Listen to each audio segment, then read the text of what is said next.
नमस्कार दोस्तों, आप सभी का स्वागत है समर्थ क्लासेस के यूट्यूब चैनल पर। तो मित्रों, हमारी पिछली क्लास में पृथ्वीराज चौहान और मोहम्मद गौरी के मध्य जो आखिरी युद्ध हुआ था वहां तक हमने देख लिया था। इतिहास में हम इसी क्रम में चल रहे हैं। अब मैं क्लास के बारे में अगर बता दूं कि अब एसआई सारे एग्जाम नजदीक आ रहे हैं, तो नोट्स बनाने का हमारे पास समय नहीं।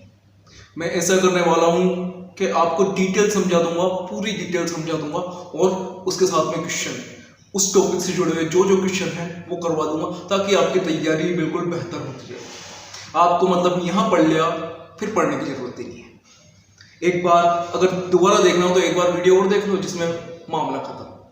मतलब आप वीडियो देखना चाहो, किसी किताब से पढ़ना चाहो, किसी से भी पढ़ लेना, एक बार वीडियो देखने के बाद दोबारा पढ़ने की जरूरत नहीं पड़ेगी। तो हमारा चल रहा था, आखिर में हमने देखा था क्या है, कल क्लास इतनी बड़ी हो गई थी कि बहुत सी चीजें छूट गई थी थोड़ी बहुत, उनको एक बार देख लेते हैं। तो वो चल रहा था तराइन का द्वितीय युद्ध। तराइन का द्वितीय युद्ध हुआ था 1192 ईस्वी, करनाल हरियाणा। कहां पे पड़ता है करनाल हरियाणा? अगर हम भारत के नक्शे में देखें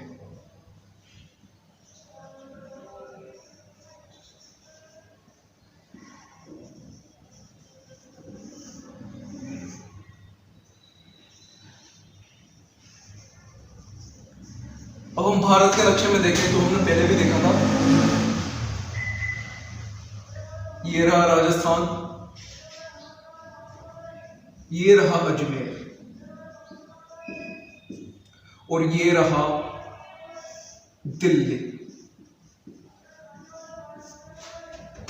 ये रहा दिल्ली। अब यहां पड़ता है करनाल हरियाणा, तराइन। इस जगह पर, ये तराइन वाली जगह पर उस समय ये युद्ध हुआ। इस युद्ध में मोहम्मद गौरी की जीत हुई और पृथ्वीराज चौहान की हार। क्या ये युद्ध उन और युद्धों की तरह ही था? क्या जैसे पृथ्वीराज चौहान ने और युद्ध लड़े थे, क्या ये भी उनकी तरह था? नहीं, क्योंकि इस युद्ध के बाद भारत की परिस्थिति पूरी तरह बदल चुकी थी। क्यों? क्योंकि ये सिर्फ पृथ्वीराज चौहान की हार नहीं थी। भारत में जो एक शासन स्थापित था भारत की संस्कृति का, ये युद्ध उसमें भी परिवर्तन लाया। क्यों? क्योंकि इसके बाद से ही भारत में मुस्लिम शासन की स्थापना हुई।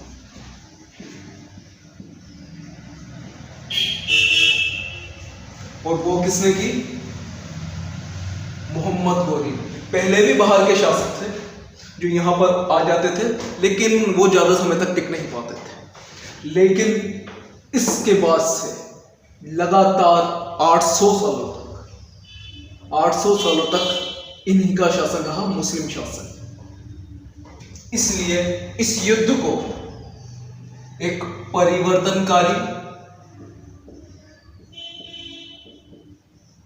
व निर्णायक युद्ध भी कहते हैं।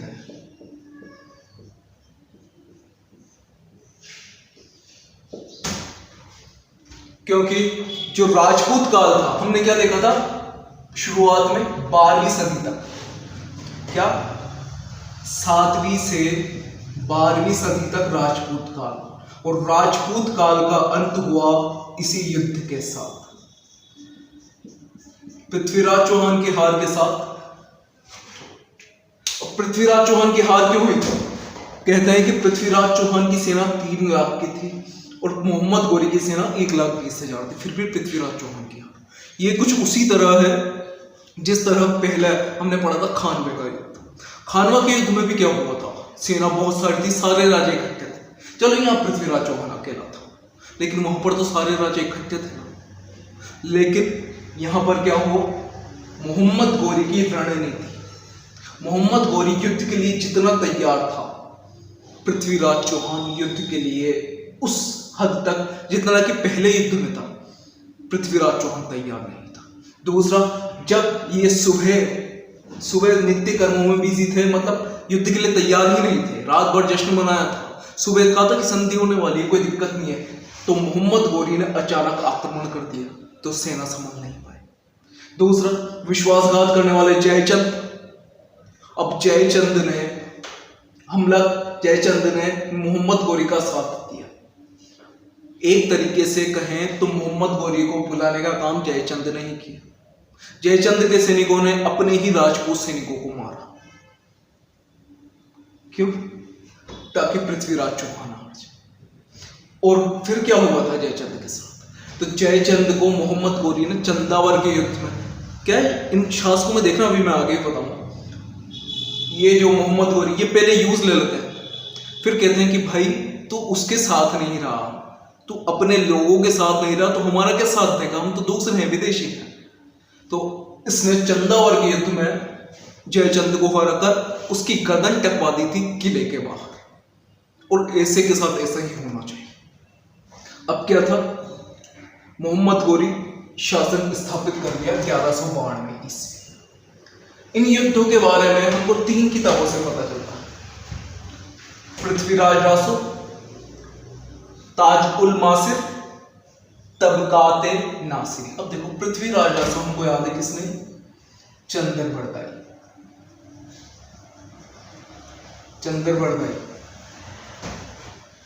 ताज उल मासिर यह लिखी हसन निजामी।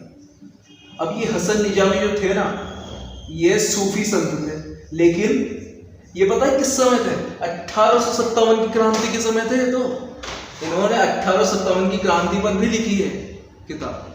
तो इन्होंने तो मतलब समझ लो युद्ध के कितने साल बाद किताब लिखी है हसन निजामी ने, ताज उल मासिर। तो इसको इस तरह से समझ लो कि ताज चेंज हो गया।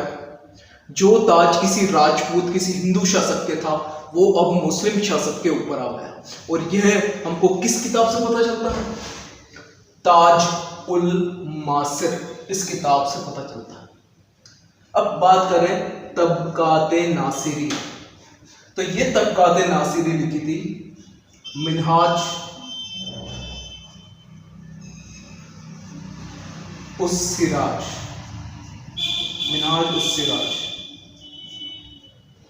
ये एक इतिहासकार था, इनका जन्म युद्ध के बाद हुआ था 1193 ईस्वी में। तो इनका जन्म हुआ था, मतलब इनको युद्ध के बारे में सब बाद में पता चला, पहले कुछ भी पता नहीं था। अब ये अपनी किताबों में बताते हैं, हसन निजामी कहते हैं, मतलब 1857 के समय ये बैठ के कहते हैं कि इन्होंने जैसे भविष्य देख लिया। ये कहते हैं कि अरे वो एक क्या सिक्का मिल गया जिस पर एक तरफ पृथ्वीराज चौहान, दूसरी तरफ मोहम्मद गोरी। तो क्या है, ये कहते हैं कि अरे वो तो क्या है ना, बहुत समय तक अजमेर का शासन पृथ्वीराज चौहान ने मोहम्मद गोरी के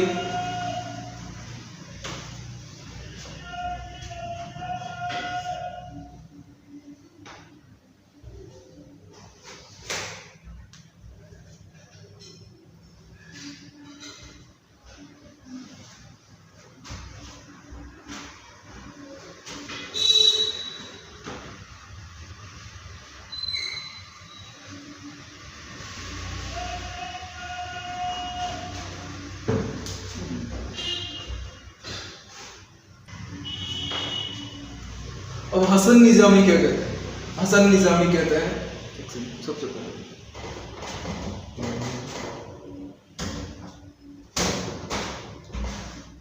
जो ये हसन निजामी है ना, ये कहते हैं 1857 में बैठकर ये कहते हैं कि पृथ्वीराज चौहान ने तो बहुत समय तक मोहम्मद गोरी के अधीन शासन किया था हारने के बाद।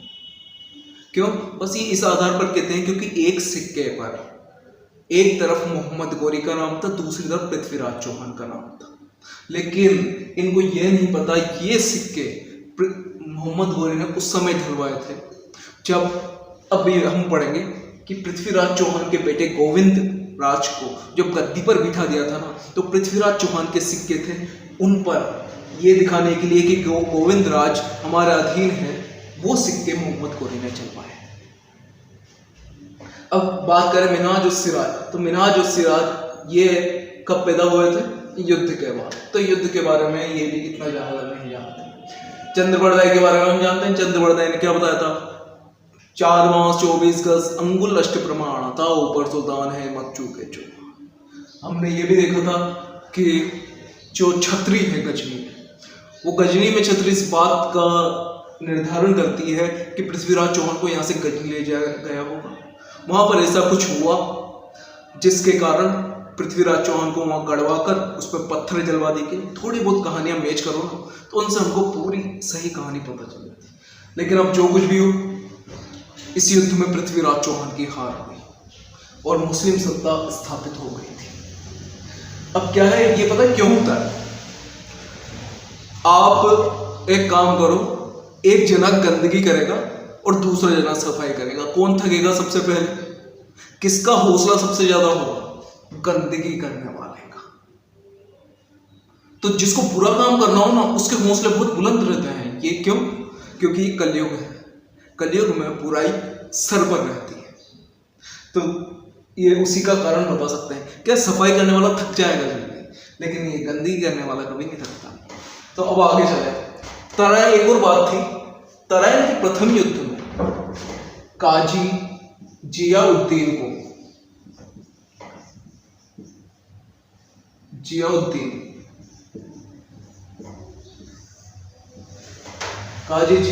को पृथ्वीराज चौहान ने बंदी बना लिया था, क्योंकि जियाउद्दीन को ही वहां भटिंडा था ना सरहिंद, वहां का समला रखा था जियाउद्दीन को। तो पृथ्वीराज चौहान ने वहां रहकर इसको बंदी बना लिया था। फिर बहुत सारा धन देने के बाद ही जियाउद्दीन को छोड़ा था। अब वागड़ का कौन सा शासक था जो पृथ्वीराज चौहान की तरफ से लड़ा था? तो मेवाड़ में मैंने बताया था, एक था वागड़ का शासक, गुहिल वंश का था, सामंत सिंह।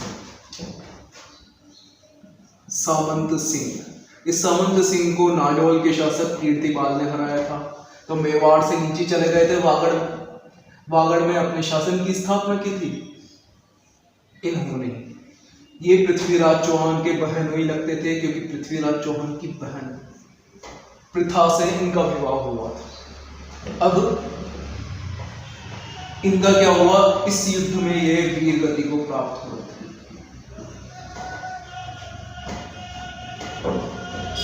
यहाँ ये मामला खत्म हुआ। अब बात कर 2.5 दिन का, जो हमने पहले भी देख लिया।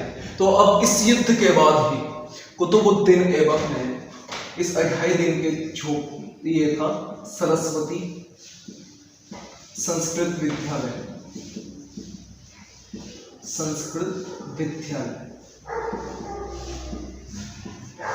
इसको तोड़वा कर, क्योंकि जब मोहम्मद गौरी ने मुस्लिम शासन की स्थापना की, तो मुस्लिम शासन की स्थापना करना इनको वहां पर बताया जाता है कि मुस्लिम शासन की स्थापना करनी है तुमको बुद्ध शिकन, मतलब मूर्ति पूजा का विरोध करना।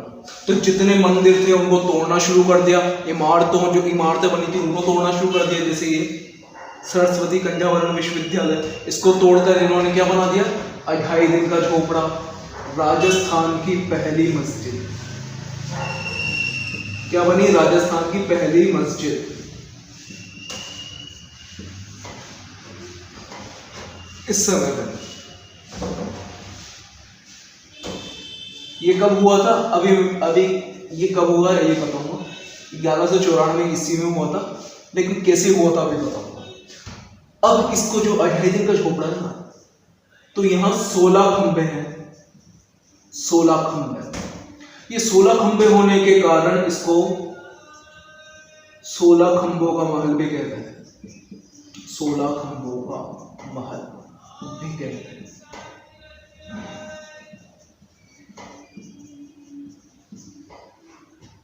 सोलह खंबों का महल भी कहते हैं।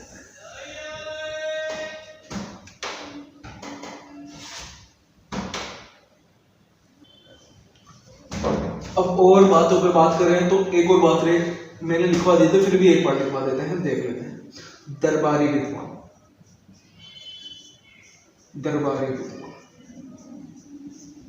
तो सबसे पहले नाम आएगा चंद्रबरदाई, जिनको क्या कहते थे? पृथ्वी भट्ट। पृथ्वी भट्ट। दूसरा नाम आएगा तो आएगा जयानक का। इन्होंने किताब लिखी थी पृथ्वीराज विजय।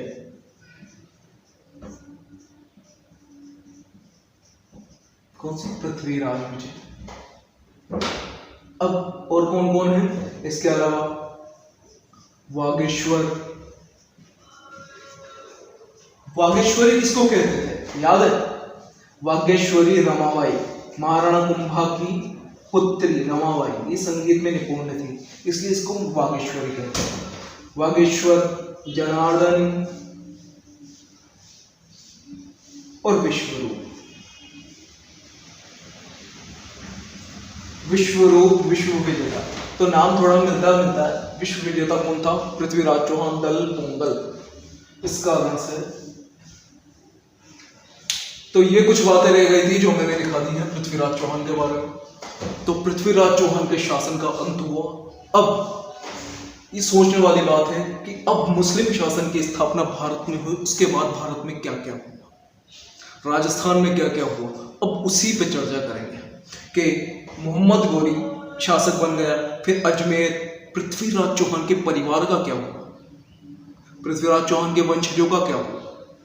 तो आइए देखते हैं इसके बाद। हाँ मित्रों, तो अब मोहम्मद गोरी ने क्या किया? पहले तो मोहम्मद गोरी ने पृथ्वीराज चौहान को हराया। पृथ्वीराज चौहान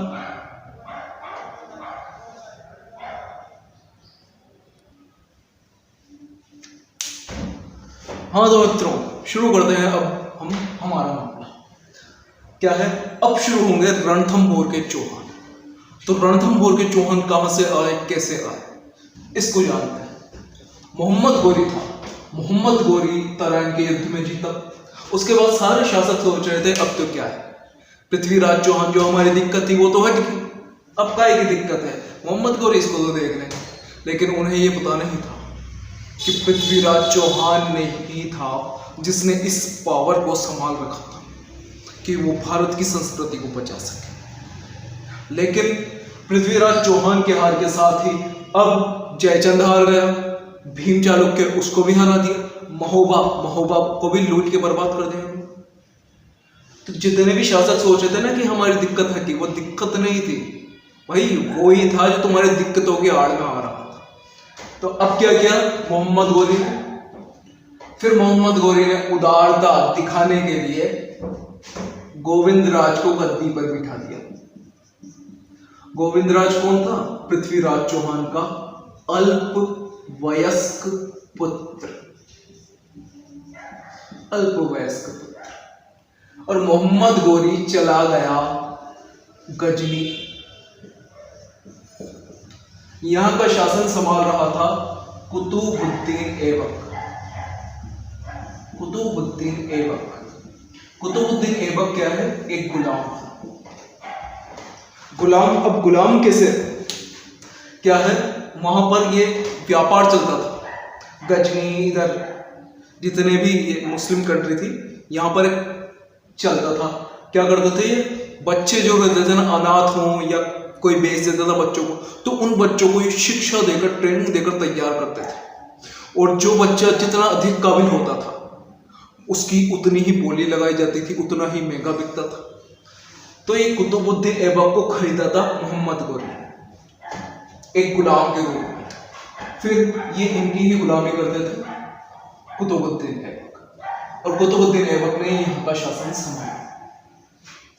क्या है, इस बात का फायदा उठाकर कि मोहम्मद गोरी तो गजनी चला गया, पृथ्वीराज चौहान का एक भाई था हरिराज, याद होगा आपको। तो पृथ्वीराज चौहान, हरिराज, सोमेश्वर के दो पुत्र। हरिराज आया, हरिराज ने गोविंदराज को गद्दी से हटा दिया और स्वयं अजमेर का शासक बन बैठा।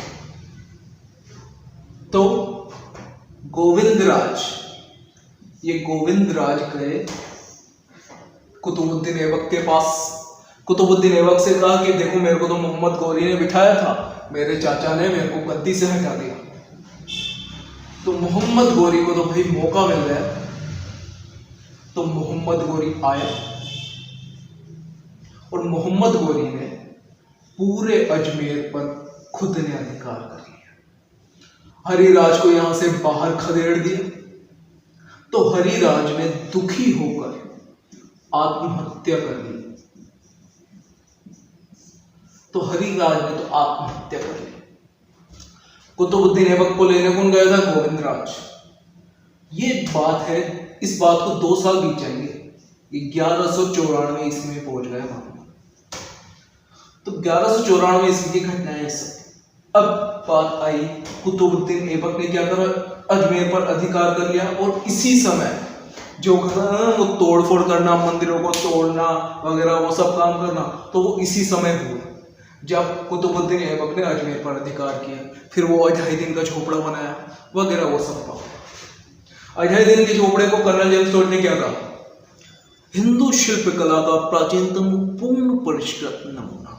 यह कर्नल जेम्स टोड, जो राजस्थान के इतिहास के जनक कहे जाते हैं, राजस्थान के नहीं, राजस्थान के इतिहास के जनक। कि राजस्थान का जनक किसी को ऐसे अंग्रेज को कैसे कह सकते हैं भैया?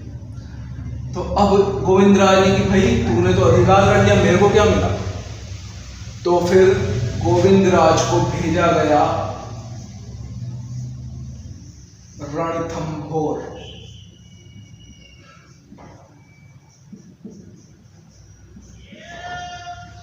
तो गोविंदराज ने शासन स्थापित किया रणथंभौर।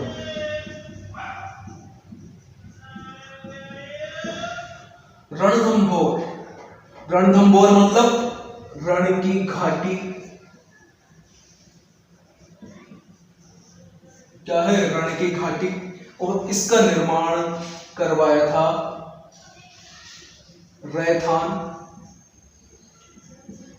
रायथान या रणथान, ये 2 नाम मिलते हैं। इस शासक ने इस रणथंभौर के किले का निर्माण करवाया था। बाकी इसकी ज्यादा डिटेल हम कल्चर में पढ़ते हैं।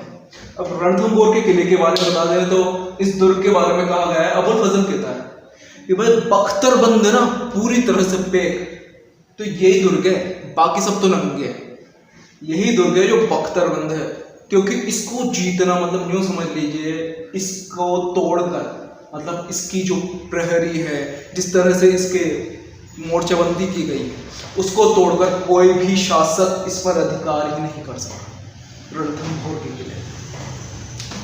अब क्या है? गोविंदराज तो रणथंभौर के चौहान। शुरुआत हुई रणथंभौर के चौहान वंश की। चौहान वंश किसने की? संस्थापक कौन है? गोविंदराज। गोविंदराज। तो आइए अब देखते हैं रणथंभौर के चौहान। रणथंभौर के चौहान। गोविंदराज किसके अधीन शासन कर रहे थे? कुतुबुद्दीन ऐबक। कुतुबुद्दीन ऐबक। इसी कुतुबुद्दीन ऐबक ने कुतुब मीनार का निर्माण भी करवाया। इसका शासन रहा था 1206 से 1210। अब क्या है, जो मोहम्मद गोरी है ना, उसकी मामले में बता देते हैं। अरे भैया, जो मोहम्मद गोरी है ना, गजनी चला गया था, फिर क्या बीच बीच में आता रहता था। तो 1206 की घटना है, इसने एक जाति पर हमला किया था, खोखर जाति। कौन सी? खोखर। तो उस खोखर जाति ने मोहम्मद गोरी से बदला लेने के लिए 1206 में जब ये डेरा डाल के बैठा था ना, तो मोहम्मद गोरी की हत्या कर दी थी 1206। और उसके बाद दिल्ली का शासन पूरी तरह से संभाला कुतुबुद्दीन ऐबक ने। लेकिन यह गुलाम की तरह रहे। यह गजनी के जो शासक थे ना, उनके गुलाम बन के रहा। इसने कहा कि मैं सुल्तान नहीं बनना चाहता, मैं सिर्फ गुलाम ही रहना चाहता। क्योंकि गुलाम की तरह यार, जो व्यक्ति गुलाम की तरह पला बड़ा हो, जिसने गुलामी देखी हो तो वो शासक नहीं बन सकता, क्योंकि उसके मन में वो चीज आती है। तो 1210 तक रहे। अब गोविंदराज के बाद वल्लन देव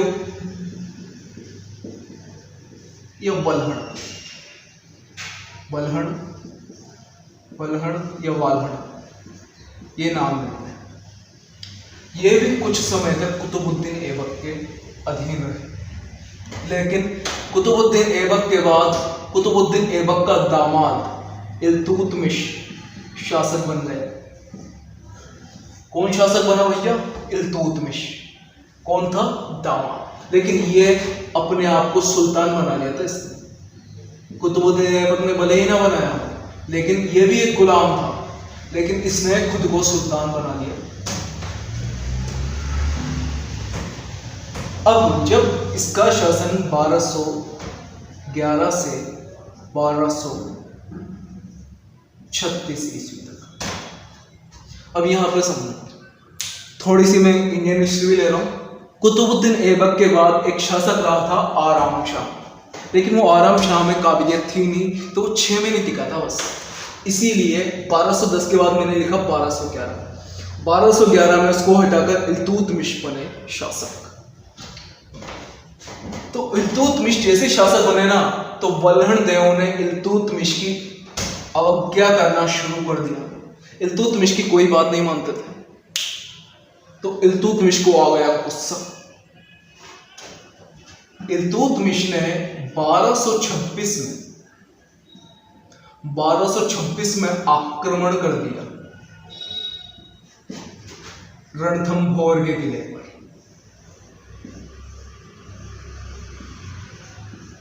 किस पर? रणथंभौर के किले पर। और आक्रमण करके अधिकार कर लिया, कब्जे में कर लिया रणथंभौर के किले को। और वल्लन देव को भेज दिया जंगलों में भटकने के लिए। तो वल्लन देव चल के जंगल में, अधिकार हो गया इल्तुतमिश का। वल्लन देव के बाद शासक आते हैं प्रहलाद, और फिर आता है वीर नारायण। वीर नारायण वीर नारायण जब शासक बने ना, तो इनके नाम के अनुसार ही यह ताकतवर थे। वीर नारायण ने इल्तुतमिश ने जब वीर नारायण पर हमला करने के लिए भेजा, तो इल्तुतमिश ने हर आक्रमण को, जो भी आक्रमण हो रहे थे ना, हर आक्रमण को इल्तुतमिश ने असफल कर दिया। इल्तुतमिश के हर आक्रमण को वीर नारायण ने असफल कर दिया। तो जब इल्तुतमिश को कोई साधन नहीं सूझा ना, तो इल्तुतमिश ने रचा षड्यंत्र, और षड्यंत्र से वीर नारायण को बुलाया दिल्ली, और दिल्ली में करवा दी इनकी हत्या।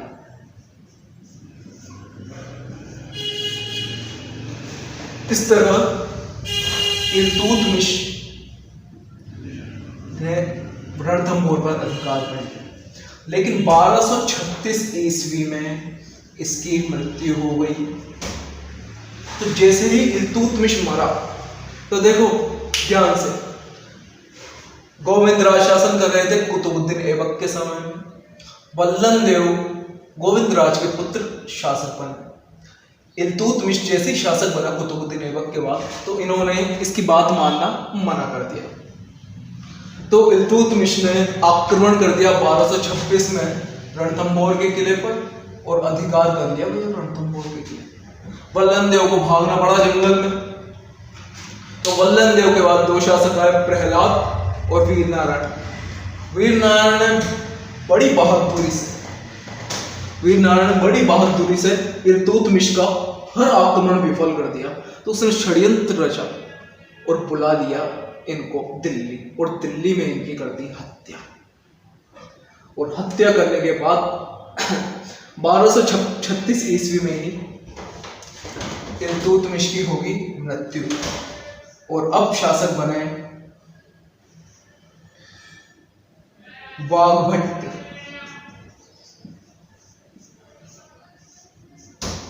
इनकी मृत्यु का फायदा उठाकर बाघभट्ट ने रणथंभौर, ये रणथंभौर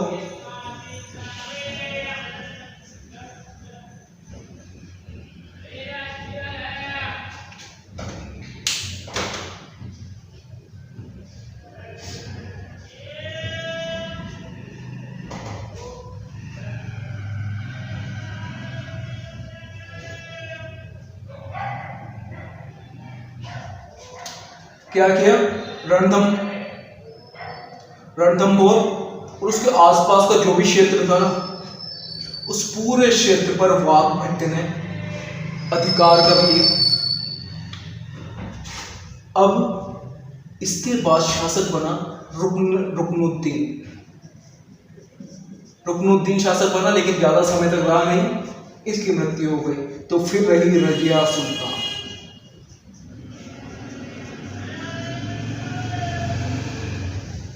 रजिया सुल्तान पहली मुस्लिम महिला शासक।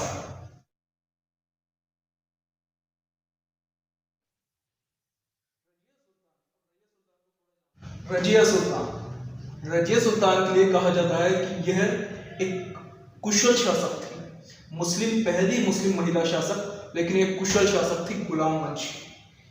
इसके लिए यह कहा जाता है कि अगर रजिया सुल्तान एक मर्द होती, एक आदमी होती, तो ये उस समय के सभी शासकों में सबसे ज्यादा श्रेष्ठ होती, सबसे ज्यादा श्रेष्ठ।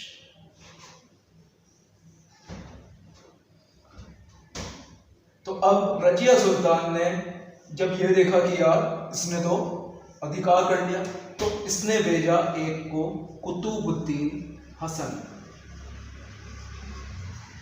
रजिया सुल्तान ने कुतुबुद्दीन हसन को भेजा कि देखो भाई क्या है वहां पर, ये कैसे अधिकार करे जा रहा है, कैसे अपनी शक्ति बढ़ा रहा है। तो भैया कुतुबुद्दीन हसन गए और इन्होंने यहां जाकर घेरा डाल दिया रणथंभौर के किले पर। लेकिन भैया अब वो रणथंभौर का किला, तो रणथंभौर के किले को जीतना इतना आसान है? तो कुतुबुद्दीन हसन बैठे रहे,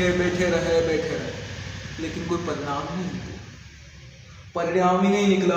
तो बेचारे कुतुबुद्दीन हसन को थोड़े दिनों बाद उठकर वापस जाना पड़ा, और बाघभट्ट ने इस जीत के साथ ही रणथंभौर को चौहान वंश की राजधानी बना दिया, चौहान वंश की राजधानी बना दिया। तो इसका स्क्रीनशॉट ले लो जल्दी से।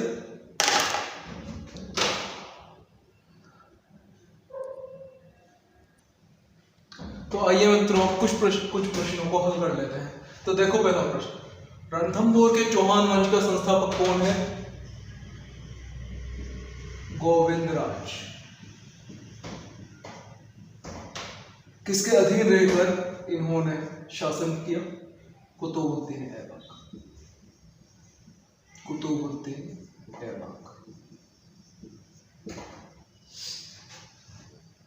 अब इल्तुतमिश ने पहली बार ये कब किया था इन्होंने? 1194 ईस्वी।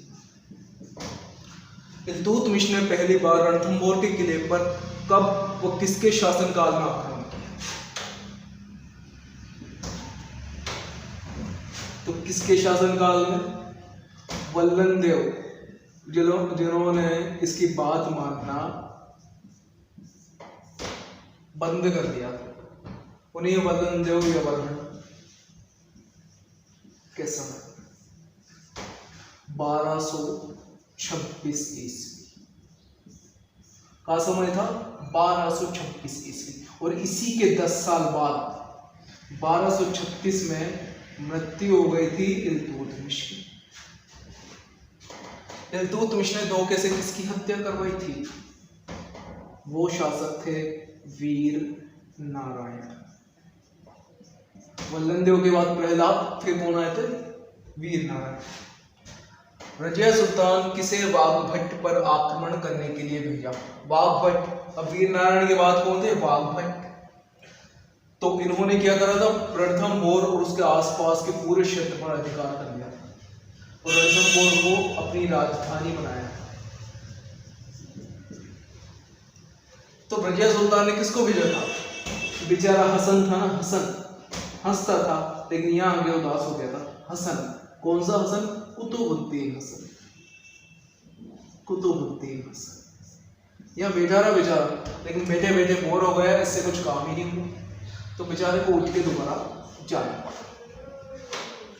तो यहाँ तक हो गया है काम पूरा।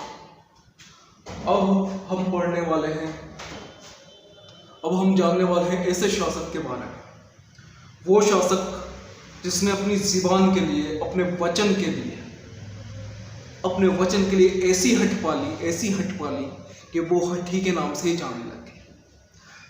उनको आज उनकी हट के लिए ही जाना जाता है। तो हम बात कर रहे हैं हम्मीर देव चौहान की। अब हम पढ़ेंगे इन सब के बाद हम्मीर देव चौहान, जो रणथंभौर के चौहान के सबसे ज़्यादा मुख्य और प्रमुख शासक थे।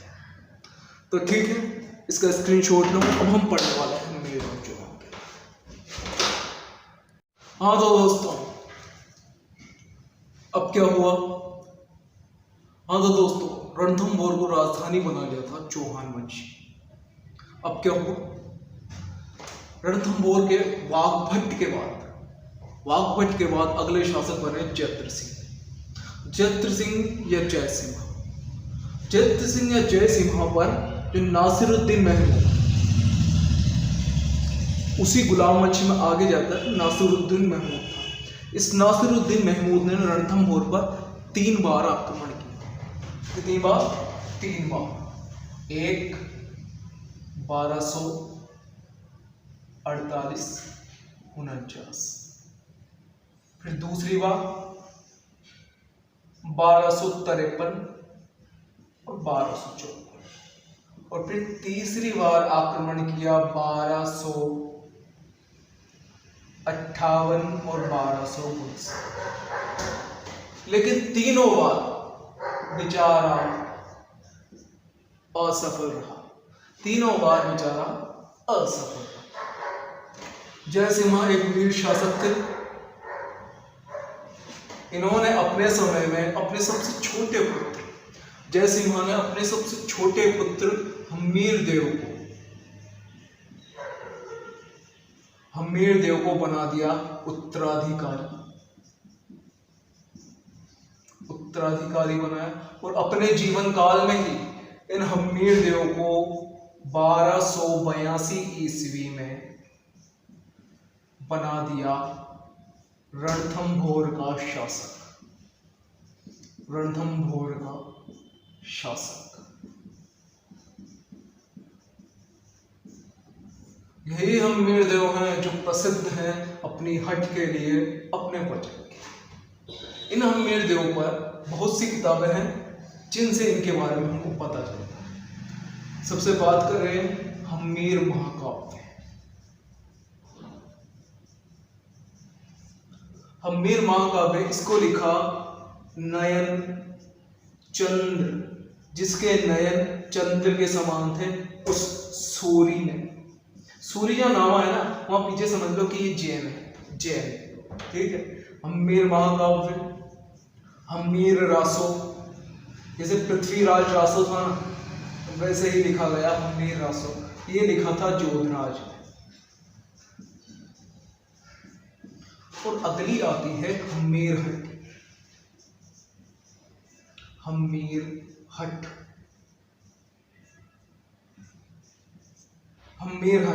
हट को लिखा चंद्रशेखर,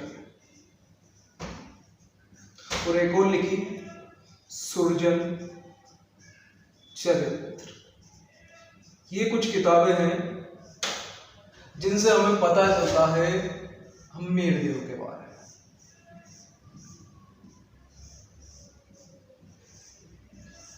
ये किताबें हम्मीर में महाकाव्य, हम्मीर का रासो और हम्मीर की हट, एक है सुरजन चरित्र। ये हमें बताती है हम्मीर देव के बारे में। अब क्या है?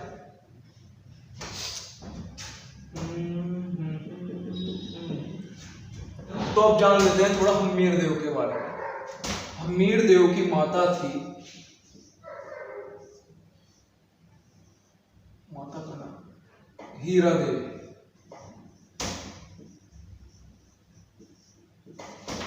पत्नी थी रंग देवी, रंग देवी। पुत्री थी पदमला या देवल देवल दे। इस पदमला के नाम पर ही इन्होंने एक पदमला तालाब बनवाया था, पदमला तालाब।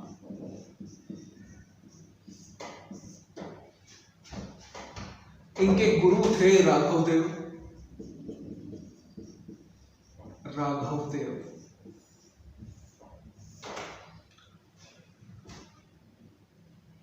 कवि थे दरबारी कवि बीजादित्य, बीजादित्य। और राजपुरोहित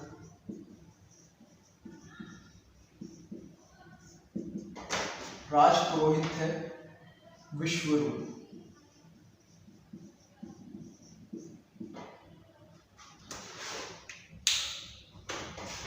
तो मित्रों देख लो, अब हम्मीर देव बन गए 1282 ईस्वी में शासक। शासक बने। अब इनके हमने देख लिए, इनकी माता के नाम क्या है, पिता का नाम हम जानते हैं जयंत्र सिंह, माता का नाम हीरा देवी, पत्नी थी रंग देवी, पुत्री देवल दे या पदमला। इसी के नाम पर एक तालाब बनवा दिया था, पदमला तालाब। गुरु थे राघव देव, कवि था बीजादित्य, राजपुरोहित विश्वरूप। अब इनमें से किसी को भी याद नहीं करना है, किसी को भी याद नहीं करना है, बस देखते हैं। अब हम्मीर देव ने शासक बनते ही एक नीति अपनाई, दिग्विजय की नीति। दिग्विजय, दिग्विजय शुरू हुई रणथंभौर से, शुरू हुई रणथंभौर से। रणथंभौर से ये निकले, पहुंचे भीमरस। भीमरस का शासक था अर्जुन। भीमरस का शासक कौन था? अर्जुन। भीमरस के शासक को हराकर यह पहुंचे धार। धार का शासक था परमार भोज।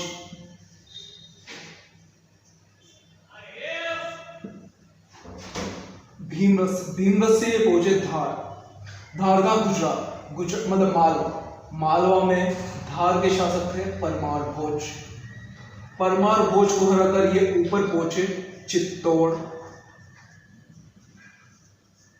चित्तौड़ से फिर माउंट आबू। माउंट आबू को हराया। माउंट आबू को हराने के बाद यह पहुंचे वर्धनपुर। वर्धनपुर जिसे काठियावाड़ भी कहते हैं, ये मारवाड़ के क्षेत्र में पड़ता है काठियावाड़। इसके बाद पुष्कर। पुष्कर का अजमेर, पुष्कर चंपा, और फिर पहुंच गए अपने घर। तो देखो गोल चक्कर लगाया इन्होंने। शुरुआत की भीमरस के अर्जुन को हराया, फिर धार के परमार भोज को, फिर चित्तौड़, आबू। ये अगर नक्शे में देखोगे ना तो अपने आप पता चल जाएगा, जिसने नक्शा देख रखा है राजस्थान का। नीचे ये है मालवा क्षेत्र धार, ऊपर चित्तौड़ से फिर ये सिरोही में आबू से ऊपर जोधपुर के यहाँ पहुंचे। जोधपुर जालौर के क्षेत्र में काठियावाड़ से पुष्कर से चंपा, और चंपा होते हुए ये आ गए रणथंभौर के किले में वापस। इस तरह इनकी दिग्विजय की नीति पूरी हो गई।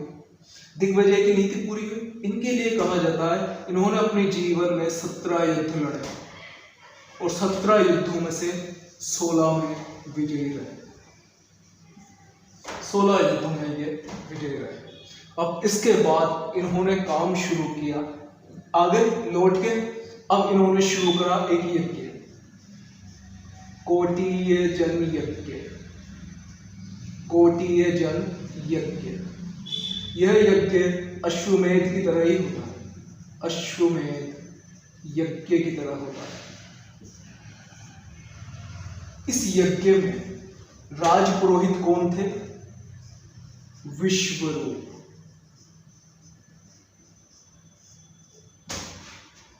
इस यज्ञ को जो राज पुरोहित विश्वरूप करवा रहे थे, यही विश्वरूप इस यज्ञ को करवा रहे थे।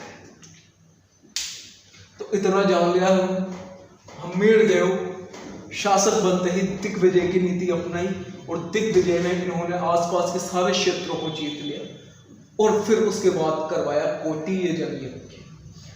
किसकी? कौन करवा रहा था? विश्वरूप, इनके राजपुरोहित। तो इसका स्क्रीनशॉट ले लो, फिर हम आगे देखेंगे।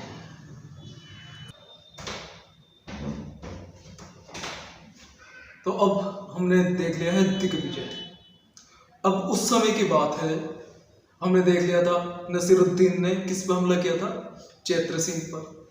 लेकिन नसीरुद्दीन के बाद फिर बलबन शासक बना, बलबन के बाद केकुबाद, और केकुबाद का एक सेनापति था, एक संरक्षक था, यूं कह लीजिए जलालुद्दीन खिलजी। इस जलालुद्दीन खिलजी ने केकुबाद को मारकर, किसको?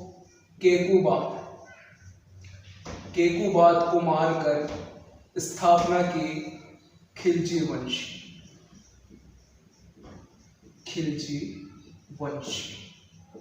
किसने? जलालुद्दीन खिलजी।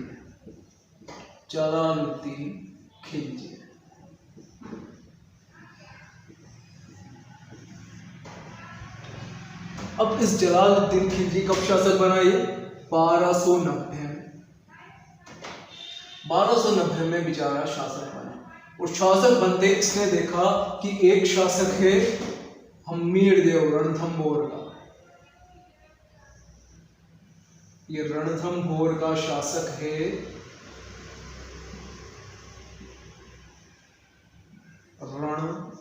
रणथंभौर, यहां का शासक है हम्मीरदेव। ये अपनी शक्ति बढ़ा रहा और उनसे ये, क्योंकि विदेशी थे, इनसे ये बर्दाश्त नहीं हुआ कि हमारे आगे कोई और शक्ति बढ़ाए। तो यहाँ के आगे एक और दुर्ग पड़ता है, एक और दुर्ग है झाइन का दुर्ग।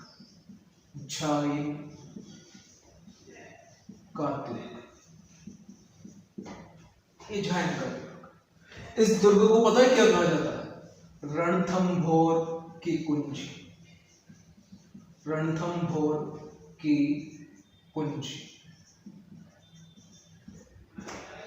तो देखो ये रहा किला। अब जलालुद्दीन खिलजी से जब ये बर्दाश्त नहीं हुआ कि यार कि कोई और मेरे सामने किसे ताकत बढ़ा सकता है, तो इसने हमला कर दिया झाइन के दुर्ग। क्या है? रणथंभौर पर हमला करना था, लेकिन उससे पहले हमला करना पड़ता है झाइन के दुर्ग पर, वरना इसको पार करे बिना रणथंभौर आप पहुंच ही नहीं सकते। तो इसने हमला किया झाइन के दुर्ग पर और झाइन के दुर्ग पर अधिकार कर लिया।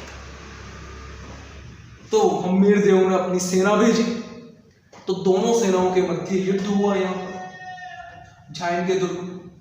तो यहां पर हम्मीरदेव के एक सेना नायक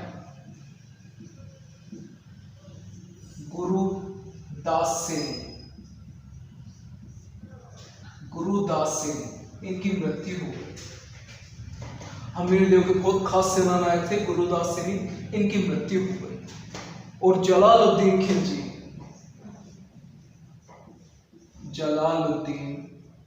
खिलजी जिसने झाइन के दुर्ग पर अधिकार कर लिया। अब झाइन पर अधिकार करने के बाद, झाइन को कब्जे में लेने के बाद, वो आया रणथंभौर और यहां डाल दिया डेरा। किसने? जलालुद्दीन खिलजी। अब जलालुद्दीन खिलजी ने हर कोशिश कर ली, जलालुद्दीन खिलजी ने बहुत कोशिश करी इस दुर्ग को जीतने की, लेकिन इस दुर्ग की मोर्चाबंदी इतनी भयंकर थी, इतनी स्पष्ट थी कि कुछ भी नहीं कर पाया जलालुद्दीन खिलजी। उसने बहुत कोशिश कर ली, सब कुछ अंदर बाहर बहुत युद्ध हो गए, लेकिन कुछ भी नहीं कर पाया। तो जलालुद्दीन खिलजी ने की कि यार अब एक काम करते हैं, बहुत दिन हो गए, घेरा उठाते हैं यहां से।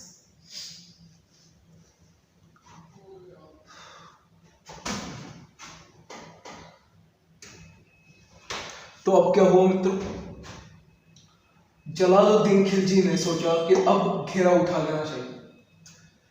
तो एक था मलिक अहमद चाप। मलिक अहमद चाप ने जलालुद्दीन खिलजी से मना करी कि महाराज ऐसा मत कीजिए, कि घेरा उठाने का भी समय नहीं आया। तो जलालुद्दीन खिलजी महाशय क्या कह रहे, देख लिया उसने कि जीत तो नहीं पाता, तो अपनी बात को दबाने के लिए कि इसे 10 किलो को भी मैं मुसलमानों के एक बाल जितना महत्व नहीं देता। इसे 10 किलो को भी मैं मुसलमानों के एक बाल जितना महत्व नहीं देता। तो भैया जब महत्व नहीं देता तो क्या यहाँ किसको रोने आया था, क्या लेने आया था यहाँ पे, इतने टाइम बैठा क्यों रहा है? जब महत्व नहीं देता तो क्या लेने आया था भाई यहाँ पे? तो अब जलालुद्दीन खिलजी यहाँ से घेरा उठाकर भैया चल दिए। तो यही था जलालुद्दीन खिलजी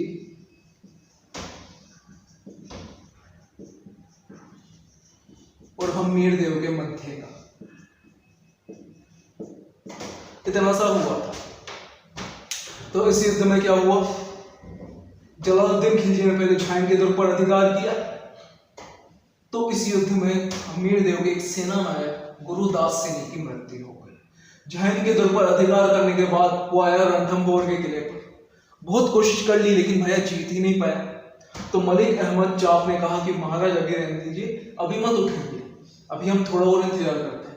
तो उसने कहा कि मैं 10 किलो को भी मुसलमानों के एक बाल जितना महत्व नहीं देता। तो भैया उठा लिया और यहाँ झाइन के दुर्ग से भी चले गए। तो हमीर देव ने दोबारा इस झाइन के दुर्ग पर अधिकार कर लिया। अब देख लो प्रश्न, इनमें से कौन सा प्रश्न है जो आपको नहीं आता। जलालुद्दीन खिलजी ने रणथंभौर के किले पर कब आक्रमण किया था? कब आक्रमण किया था? शासक बनते ही 1290 में। ठीक, ऐसे 10 किलो को मैं मुसलमानों के बाल जितना महत्व ही नहीं देता, ये किस शासक ने कहा? जलालुद्दीन खिलजी। जलालुद्दीन खिलजी। हमीर देव का कौन सा सेना नायक जलालुद्दीन खिलजी से झाइन के दुर्ग की रक्षा करते हुए मारा गया? कौन थे? गुरुमुख क्या? गुरुदास। इसे देख लो, जो गुरु के दास थे वो दुर्ग की रक्षा करते हुए अपना दासत्व निभाते हुए वीरगति को प्राप्त हुए। बात आती है अब जलालुद्दीन खिलजी की। तो क्या हुआ, जलालुद्दीन खिलजी का एक दामाद था अलाउद्दीन खिलजी। वो गया दक्षिण के अभियान पर गया था। तो दक्षिण के अभियान से लौट रहा था, वहां पर रास्ते में जलालुद्दीन खिलजी से मिला और उसने कि आपका समय समाप्त हो चुका है, आइए गले मिलते हैं। गले मिलते ही खट्टा कैम खत्म। तो अलाउद्दीन खिलजी ने जलालुद्दीन खिलजी का काम खत्म कर दिया 1296। बल्कि जलालुद्दीन खिलजी को बहुत समझाया था इसके सेना नायकों ने कि अलाउद्दीन खिलजी प्लान बना रहा है, लेकिन भैया इसके तो भेजे पर पता नहीं क्या चढ़ गया था जिसका समझ में नहीं आया। अलाउद्दीन खिलजी से मिला और अलाउद्दीन खिलजी ने इसको निपटा दिया। तो मित्रों देख लो, ये सारे जलालुद्दीन खिलजी की मृत्यु कब हुई? 1296 में। इससे जुड़े सारे प्रश्न हो चुके हैं। ठीक है ना मित्रों?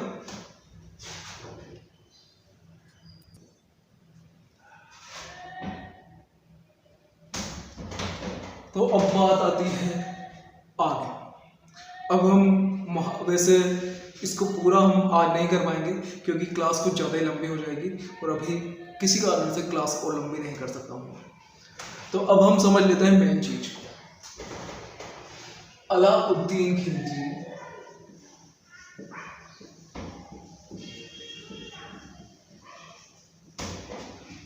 व हम्मीर देव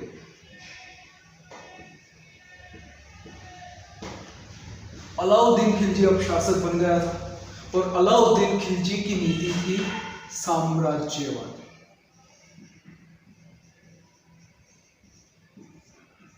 और जिस तरह से ये भी जानता था कि जलालुद्दीन खिलजी ने कोशिश की थी, रणथंभौर को नहीं जीत पाए थे, तो ये किसी प्रकार से मौका ढूंढ रहा था अलाउद्दीन खिलजी रणथंभौर के किले को जीतने के लिए। तो क्या हुआ, एक घटना हुई। इसकी सेना, अलाउद्दीन खिलजी की सेना के नुसरत खां और उलुग खां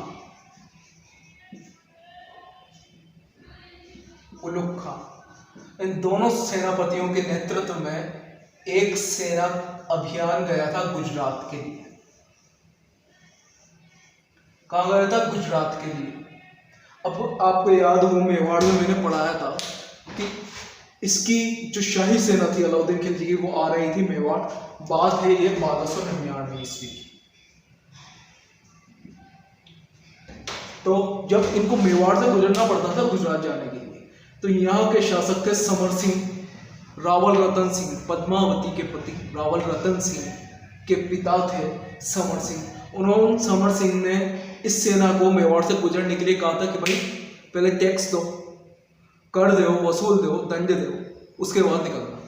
तो ये मजबूर हो गए थे उनको दंड देने के लिए, बल्कि क्या थे, शाही सेना था, कहते थे नहीं दे, लेकिन भाई हिम्मत नहीं मिला।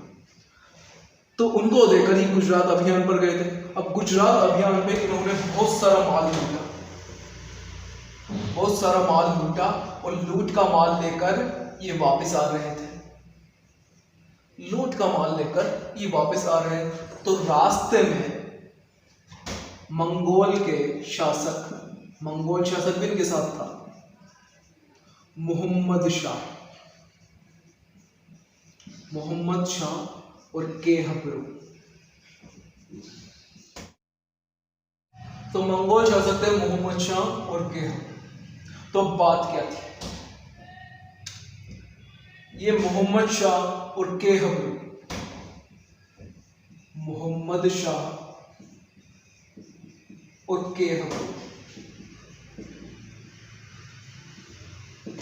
ये दोनों किसके पास पहुंच गए? ये दोनों पहुंच गए हम्मीर देव की शरण में।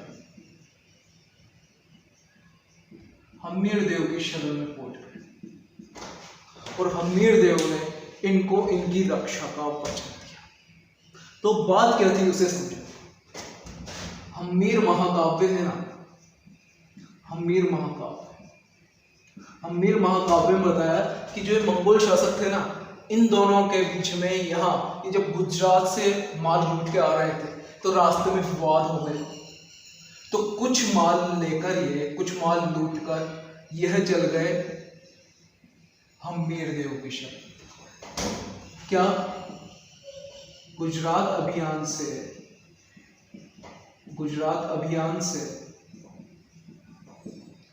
लूटा माल लेकर किसकी शरण में आ गए? हम्मीर देव की शरण में। तो हम्मीर देव ने इनको वचन दिया कि मैं तुम्हारी रक्षा करूंगा, चाहे जो भी। वचन दे दिया भैया हम्मीर देव ने। अब इसके बारे में एक और बात मिलती है हम्मीर हट में। हम्मीर हट में बात क्या मिलती है? अलाउद्दीन की एक पत्नी थी, अलाउद्दीन की बेगम चिमना या चिमाता। तो चिमाता और मोहम्मद शाह के मध्य चल रहा था चक्कर। चिमाता और मोहम्मद शाह के मध्य चल रहा था चक्कर।